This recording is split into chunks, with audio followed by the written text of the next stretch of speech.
All right, so we're going to be doing a market watch for May of 2024.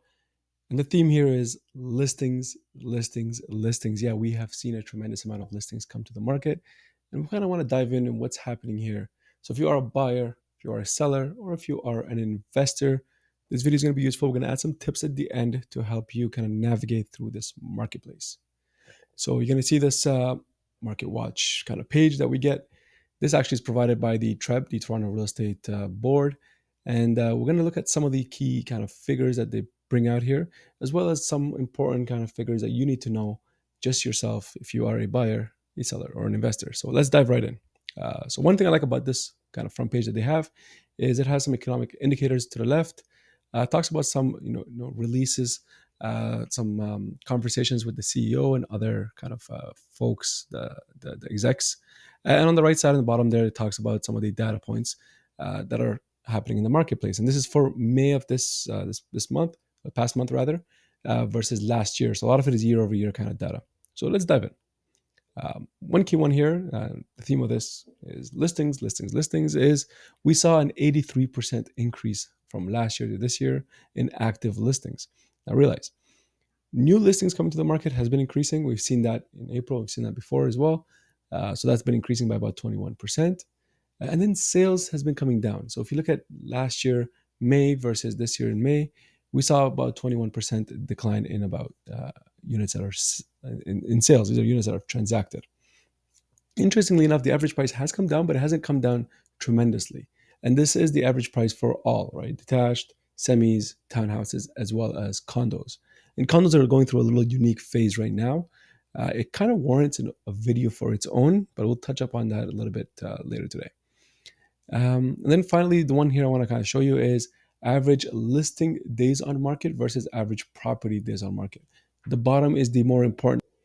The important figure here to look at is listing days on market has been increasing by about 35%, but the more important one is property days on market, which has increased by about 40%. The difference between the two, if you're wondering, is listing days on market. If you put a property up for sale after 20 days, you remove it, and then after like let's say a month, you take it back, you put it back on the market.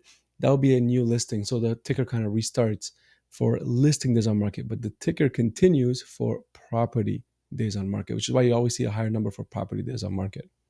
Cool. Let's continue here. One other one that's very important to look at is something called months of inventory. Typically speaking, anything under two is definitely that's basically exhausting all the inventory that we currently have. So the active listings right now, given the current volume of sales that's happening. This is not for all categories of homes, by the way, which is why you're seeing a variability, and as well as city of Toronto versus the west, central, or east. You'll notice the central has the highest out of all at 4 months of inventory. Now, that does show a balanced market, and that number specifically is higher than the rest because of the condo inventory, which we'll kind of touch up on a little bit later in this video. Um, Anything under 3 months is considered seller's market. Anything over that, up from 3 to 6, I like to think of it from 3 to 5 actually, is considered balanced. And anything over that becomes more of the buyer side. So if you see something that's 5 or even 6 months of inventory, it becomes a strong buyer's market in that segment. Keep that in mind. There's other important factors kind of to look at here, but this is really one of the most important indicators over here. We can see in different regions how many active listings we have, and it does depend. This is the entire city, and then different regions, whether we're looking at East, which includes East York and Scarborough, or we're looking at West, which includes Etobicoke, and then we look at the Central. Right? Let's dive in. So the big question that everybody has is why are rates or when are rates coming down, right? And we did see just recently a 0.25 drop, but really people are wondering, when are we going to see 1%, 2% rates like we saw during COVID? And kind of like in this graph here, you can see earlier on, just as early as early 2022, we saw rates were basically near zero, and that is simply to stimulate the economy. We are not going to see rates like that, maybe ever, right? It might take decades or multiple decades to see something like that. Remember, COVID time was a scary time. It wasn't something that you wanted to have rates drop this dramatically. Typically, it's considered the case when you're really going through two things: a huge economic downturn or war, which is kind of related anyway. But yeah, so this is just a graph of the last 2 years. But when we really look and we zoom out, what were rates before that? Oops, ah, must have flipped slides over. Well, we'll skip right here. This is what I meant. When we look at the forecast of how, or the previous of how rates look like 10 years back, you can actually see that yes, rates were near zero before, but before that, they were always hovering around the 1 to 2% kind of range, which was already quite low. And governments kept them low because of the 08, 09 financial crisis. So we do anticipate rates to come down, but you got to realize what are the two factors that the Bank of Canada looks at. It really looks at just two things. Number one is inflation, which is the one that everybody talks about. We know about this one already. Let's look at what inflation looked like before. So when we open up inflation numbers, we're hovering around the 2.6, 2.7 range, which is it's good. It's pretty good actually, and it's pretty good that we were able to get that far ahead of inflation within just a year. Because last year we were at nearly 8.1 of summer of last year. And today, here in June, we're looking at close to under 3 already. So it's pretty good that we're actually in this ballpark already. The second that's very important is unemployment. These are literally the two main factors it looks at. It doesn't care about GDP, it doesn't care about any other stuff. These are the two main things Bank of Canada is mandated to look at, which is inflation, we talked about, and unemployment.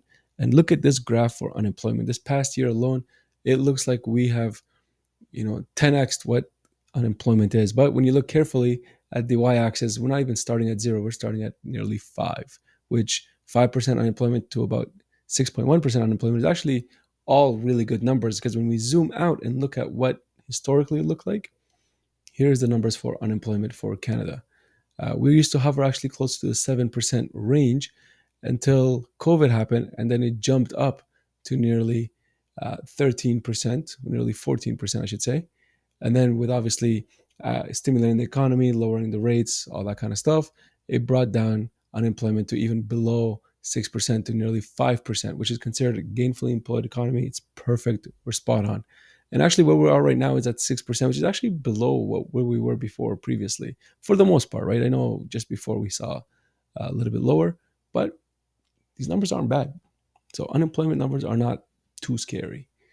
We are seeing them trend upwards, but they're not scary enough for the government to freak out and lower rates tremendously. So just keep that in mind.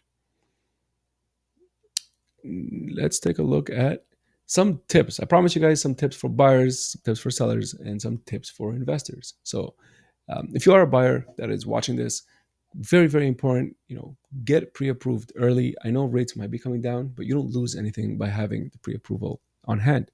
The reason for that is when you do have the pre-approval ready to go, you can first of all know what all the costs look like, and then you can be ready to act fast. And the reason why we're saying this is there are some deals, there are some sellers that are distressed, there are some sellers that are not able to purchase a home or not able to maintain their home at this this high interest environment, people that are up for renewals. So these are all opportunities for you to take advantage of when the time comes. But if you're not pre-approved, you haven't even looked at your costs or considered all the costs and closing costs and everything, then you're not ready to take on the opportunity as they might come.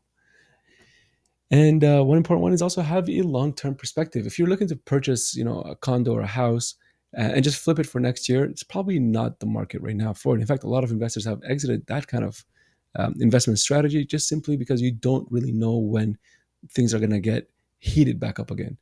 Market is moving, and there are still bidding wars happening for certain segments of properties, like detached homes, for example, that are turnkey. But it's not in the sense where you can buy it and guarantee a profit when you sell it. Remember, when you're buying, there are some land transfer tax and closing costs that you have to consider. And when you are selling that, there are selling fees that you have to consider, right? Like, for example, the sales of the actual transaction from a buyer agent and a seller's agent.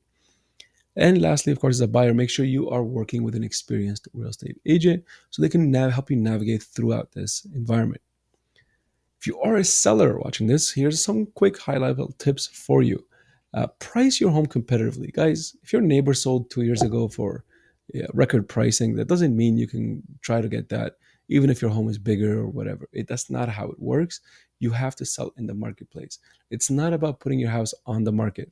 It's being in the market. So yes, very important difference there. Enhance the curb appeal. Surprisingly, even in this high interest rate environment, even with sales being low, you are actually seeing homes still sell. We just recently had a house, a detached house that was very well maintained, and it sold within 7 days with multiple offers. I think we had 11 offers on the place. And it was simply because we had really strong curb appeal for that property. Certain pockets tend to have more demand than others, and certain pockets still actually have an inventory, low inventory, considering the fact that we just saw the days on, not days on market, but the months of inventory is well below the 3 months of inventory. So we still have some supply issues, which is why having more and more active listings come to the marketplace is actually a good thing overall for the market. Please don't cheap out on this one. Stage your home, guys. If you are looking to sell your home, stage it. Do all the bells and whistles. Homes don't sell as easy as they do today than they used to. So you want to make sure you can market aggressively. Comes back to having a really strong real estate agent so they can market in different avenues. It's not just simply putting it on the market, but also taking advantage of other forms like pay-per-click ads, door knocking, reaching out to the neighbors, open houses, so on and so forth.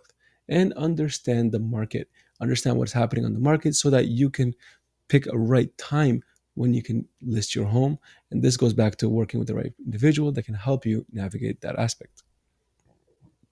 Finally, if you are an investor watching and you're wondering how we can take advantage of this market, is understanding the trends, watching videos like this, understanding different trends that are happening in the market. Focusing on cash flow is huge. Reason for this is going into, for example, a condo previously used to make a lot of sense because you were buying it with such low interest rate that you can buy the property, rent it out, potentially even be cash flow positive from day one, and you're going to ride the appreciation curve as well. Today it's a little bit different.